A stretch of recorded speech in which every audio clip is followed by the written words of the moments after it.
पिछले एग्जाम्पल में हमने देखा था कि किस तरह से इफ एल्स स्टेटमेंट हमें मोर रीयूजेबल कोड लिखने में हेल्प करता है। फिलहाल ये कैलकुलेट रिजल्ट फंक्शन केवल एडिशन और सब्ट्रैक्शन के लिए काम कर रहा है, लेकिन हमें डिवाइड और मल्टीप्लिकेशन का भी लॉजिक इम्प्लीमेंट करना है। और इसके लिए अच्छी बात ये है कि इफ एल्स के अलावा हमारे पास एल्स इफ स्टेटमेंट का ऑप्शन भी है। तुम एल्स इफ स्टेटमेंट की हेल्प से एक और कंडीशन को ऐड कर सकते हो, और एल्स इफ स्टेटमेंट को तुम केवल एक बार ही नहीं बल्कि मल्टीपल टाइम्स यूज कर सकते हो। Now as an alternative else if के बदले तुम नेस्टेड इफ स्टेटमेंट को भी यूज कर सकते हो, यानी कि एल्स की बॉडी के अंदर एक न्यू इफ स्टेटमेंट को ऐड कर सकते हो। लेकिन फिर तुम डीपली नेस्टेड इफ स्टेटमेंट में कंफ्यूज हो जाओगे और इसकी वजह से कोड को रीड करना बहुत ही ज्यादा मुश्किल हो जाएगा। तो नेस्टेड इफ स्टेटमेंट के बदले में तुम एल्स इफ स्टेटमेंट को प्रेफर कर सकते हो। फिलहाल यहाँ पर मैं सब्ट्रैक्ट के लिए कंडीशन को ऐड कर देता हूँ,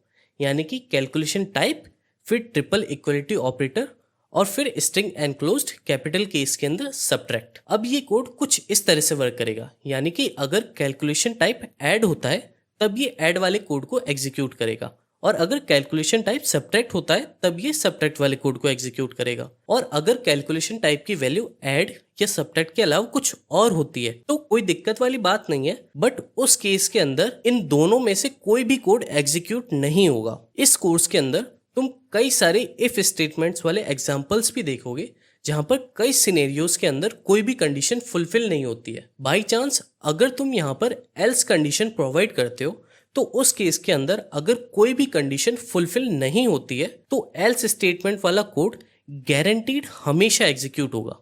लेकिन यहाँ पर हमें एल्स स्टेटमेंट की ज़रूरत नहीं है, इसके बदले हम यहाँ पर डिवाइड और मल्टीप्लिकेशन के लॉजिक को ऐड कर देते हैं। यानी कि पहले इस सब्ट्रैक्ट वाले कंडीशन को कॉपी पेस्ट करके सब्ट्रैक्ट को मल्टीप्लाई से रिप्लेस कर देते हैं, और सेम इसी तरह माइनस ऑपरेटर को मल्टीप्लिकेशन ऑपरेटर से रिप्लेस कर देते हैं, और सेम इसी चीज़ को डिवाइड के लिए भी इम्प्लीमेंट कर देते हैं। अब हम कैलकुलेशन रिजल्ट फंक्शन को मल्टीप्लाई और डिवाइड फंक्शन के अंदर भी कॉल कर लेते हैं, यानी कि कैलकुलेशन रिजल्ट, फिर पैरेंथेसिस और स्ट्रिंग एनक्लोज्ड मल्टीप्लाई और फिर टर्मिनेशन।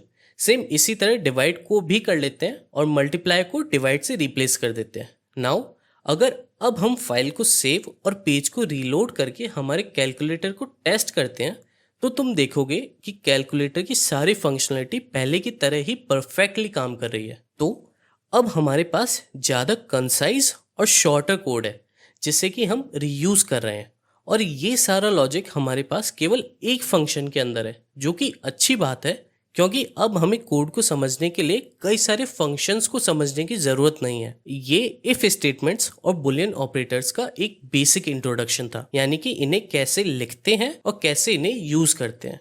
फिलहाल यहाँ पर हमने केवल इक्वलिटी ऑपरेटर को ही यूज में लिया है क्योंकि बाकी ऑपरेटर्स की यहाँ पर ज़रूरत नहीं थी, लेकिन आगे इस कोर्स के अंदर हम बाकी बुलियन ऑपरेटर्स को भी यूज़ करेंगे।